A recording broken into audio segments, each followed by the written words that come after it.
Now, last time we talked about the law of causation, and what we determined is that causation isn't something that is out there in the world, but is a faculty of our mind so that we can understand the world the way it is.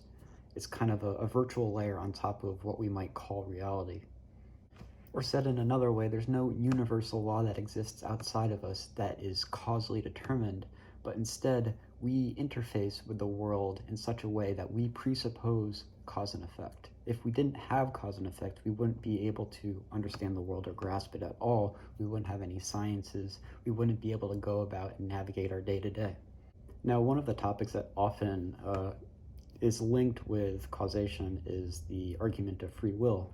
That is, do we or do we not have free will? The determinists say that since cause and effect exists, we do not have free will, meaning that it has a mechanistic view of the world where everything kind of runs like clockwork. Even though I feel like the actions that I'm making are free, they have been causally determined, and everything that I do for the rest of my life will also be causally determined. Now, it's a bit unnerving, if someone came up to you one day and said, you are, mechanical, everything you do I could predict if I just had the right knowledge. We think we have the ability to make free actions of our own choosing. Now, in order to make the statement and prove the statement, we would have to be able to prove that science would be able to develop a vocabulary such that it would be able to explain every phenomenon that exists in the universe. Sure, it's made progress. We've gained lots of knowledge over the last 100, 200 years, but will we ever know everything? If we did know everything, then we could probably conclude with the statement that yes, there is no free will because someone outside of you could always predict your actions if they had the right knowledge. However, there are phenomena like quantum mechanics, which we still really can't predict with deterministic precision.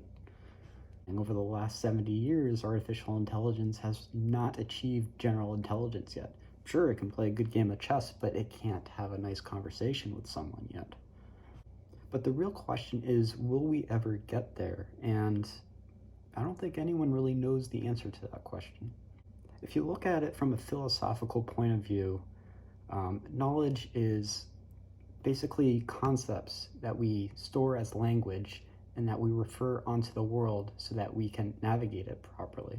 However, the law of causation itself, the thing that science must presuppose in order for it to make sense at all, is also built on language, meaning that the law of causation might not necessarily be something that is out there in the world that exists, but is simply a faculty of our mind for us to be able to make sense of the world itself. And if we define our question of free will based off of this concept that we've created called the law of causation, then perhaps free will is not really the right question to ask.